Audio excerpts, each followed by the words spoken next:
Welcome to quality education classes. आज एक problem कर रहे हैं जो कि नीट 2025 में आया हुआ है और ये हमारा प्रॉब्लम है मैकेनिक्स से।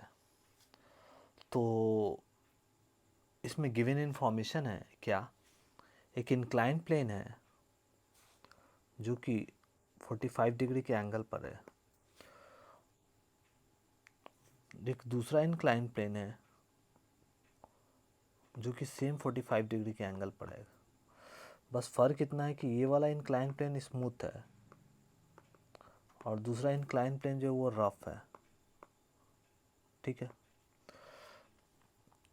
अब कोई ऑब्जेक्ट को, there are two incline planes जिसका लेंथ इक्वल लेंथ का है। जो इंक्लाइन प्लेन का लेंथ ये एल है, तो ये भी इंक्लाइन प्लेन का लेंथ एल ही है।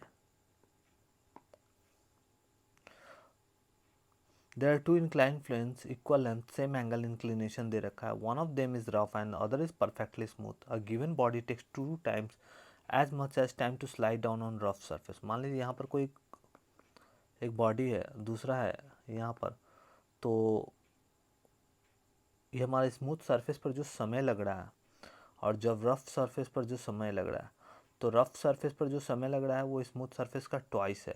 A given body takes 2 times as much time to slide down on rough surface. तो टाइम जो लग रहा है वो रफ सरफेस पर जो लग रहा है वो twice of time smooth surface पर जो टाइम लग रहा है उससे दुगना टाइम लग रहा है रफ सरफेस पर। तो कोफिशिएंट ऑफ काइनेटिक फ्रिक्शन निकालना है between the object and the rough surface. तो यहाँ पर रफ सरफेस का हमको निकालना क्या है, म्यू के। क्या निकालना है, म्यू के। ठीक है, तो हम लोग आगे बढ़ते हैं। ठीक है, तो यहाँ पर सबसे पहली बात है कि अगर मेरा स्मूथ सरफेस है, ये हमारा थीटा है जो कि 45 डिग्री दे रखा है, और यहाँ पर मान लीजिए कोई ऑब्जेक्ट है जो कि, तो इसका एम जी डाउनवर्ड एक्ट करेगा और इसका एक कंपोनेंट इधर एक्ट करेगा एम जी साइन थीटा, और एक कंपोनेंट करेगा एम जी कॉस थीटा, नॉर्मल रिएक्शन ऊपर की ओर। ठीक है, तो यहाँ पर जो स्मूथ सरफेस पर होता है क्या कि एम जी साइन थीटा जो होगा वो हमारा बराबर हो जाएगा मास इंटू एक्सेलेरेशन के। तो एक्सेलेरेशन क्या हो जाएगा हमारे स्मूथ सरफेस पर, जी साइन थीटा।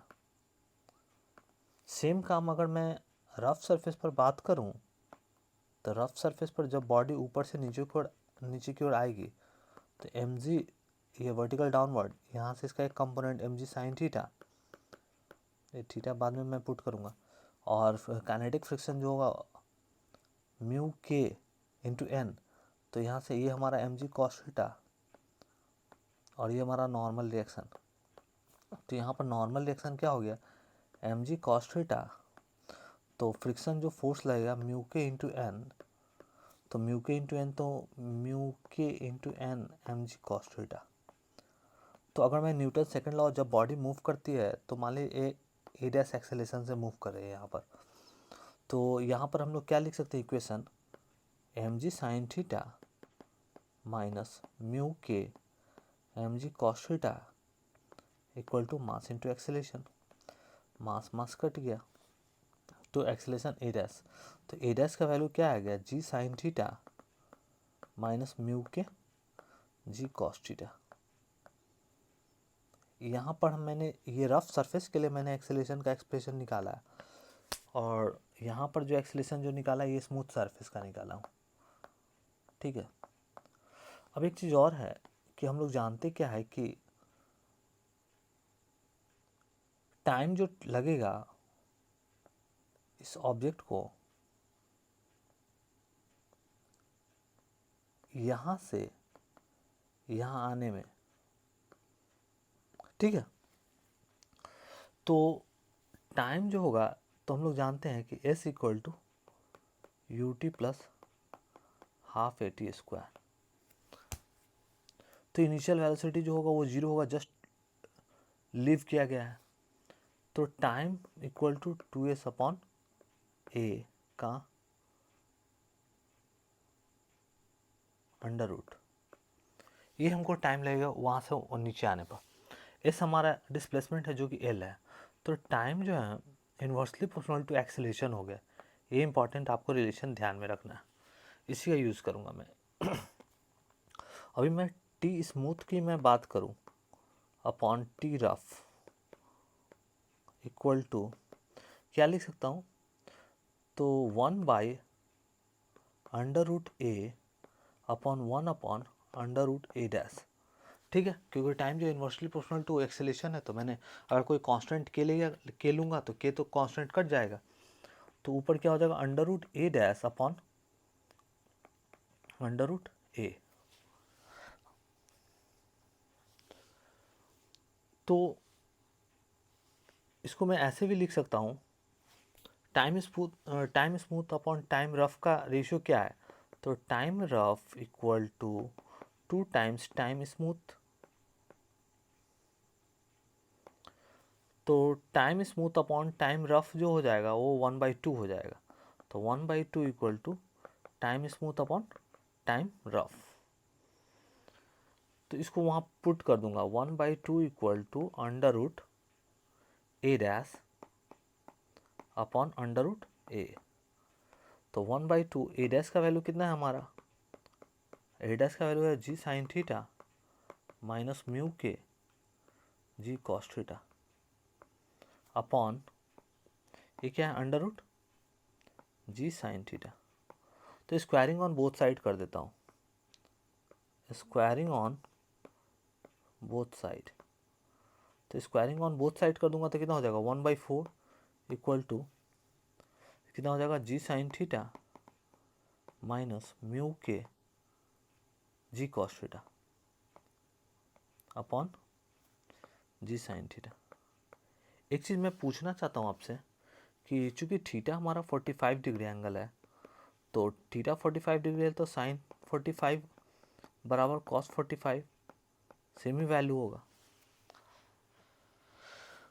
और जी तो हमारा ऊपर न्यूमरेटर में भी डिनोमिनेटर भी है तो कैंसिल आउट हो जाएगा, तो 1/4 इक्वल टू इसको लिख सकता हूँ जी साइन 45 माइनस म्यू के जी कॉस 45 अपॉन जी साइन 45। साइन 45 कॉस 45 कट जाएगा, जी भी कट जाएगा, तो क्या आ जाएगा 1/4 इक्वल टू 1 माइनस म्यू के। तो म्यू के इक्वल टू कितना आ जाएगा 1 माइनस 1/4, इट्स मीन्स 3/4। 3/4 मतलब 0.75। Kinetic friction coefficient of kinetic friction हमारा कितना आ गया 0.75। That is the correct answer. तो see the which one is the correct one, तो ऑप्शन इज ऑप्शन नंबर 4 मतलब डी।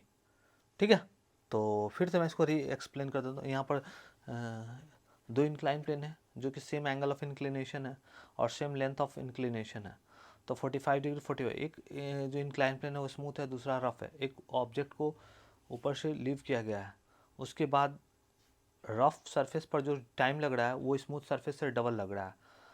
तो पूछा जा रहा है कि जो रफ सरफेस का ऑब्जेक्ट और रफ सरफेस के बीच में जो kinetic coefficient of kinetic friction है वो उसका वैल्यू निकालना है। तो सबसे पहले मैंने क्या किया कि स्मूथ सरफेस को लेकर डिस्कस किया, तो स्मूथ सरफेस के लिए mg sin थीटा रिस्पॉन्सिबल होगा उसको नीचे लाने के लिए। तो यहाँ पर mg sin थीटा जो है एक्ट किया और mg sin थीटा यहाँ पर एक्ट किया और mg sin theta equal to ma का वैल्यू आ गया g sin थीटा। मैं फिर अब रफ सरफेस के लिए लिया, तो रफ सरफेस पर मैंने इंक्लाइन प्लेन पर a डैश एक्सेलेरेशन से नीचे की ओर आएगा, तो इसको माना हो तो लिखा हूँ यहाँ पर इक्वेशन क्या लिख सकते हैं, न्यूटन सेकंड लॉ से mg sin theta minus mu k mg cos theta equal to net force equal to mass into acceleration. Newton second law लगाया हुआ कट गया, यहाँ से एक्सेलेरेशन हमको रफ सरफेस पर निकल गया। अब हम लोग जानते हैं s equal to u t plus half a t square, तो ए को हम लोगों ने रिप्लेस कर दिया जो है हमारा गिवन एक्सेलेरेशन है उससे, और time inversely proportional to √a आ गया। तो अगर प्रोपोर्शनलिटी साइन को हटाएंगे तो सम कांस्टेंट रहेगा, कांस्टेंट रेशियो में कट जाएगा। तो t smooth upon t rough का वैल्यू जो निकाला था √a'/a। अब चूंकि हमें क्वेश्चन में गिवन है कि rough equal to twice of smooth time है, तो वहाँ से मैंने दोनों का रेशियो निकाला तो 1/2 आ गया। और चूंकि angle squaring on both side करने के बाद मुझे एक रिलेशन आया 1/4 जी साइन थीटा माइनस 4 के जी कॉस थीटा अपॉन जी साइन थीटा। थीटा का वैल्यू 45 डिग्री है तो साइन 45 और कॉस 45 दोनों का वैल्यू सेम ही होता है 1/√2। तो ये मैंने एक्सप्रेशन पुट किया और सारे को कैंसिल आउट करने के बाद एक expression 1/4 equal to 1 minus mu k आया। म्यू के का वैल्यू 0.75 आया। तो इसी तरह से हम अपने चैनल पर जे मेंस और नीट जे एडवांस के PYQ डिस्कस करते रहेंगे। हमारे चैनल को लाइक कीजिए, सब्सक्राइब कीजिए। मिलते हैं नेक्स्ट वीडियो में।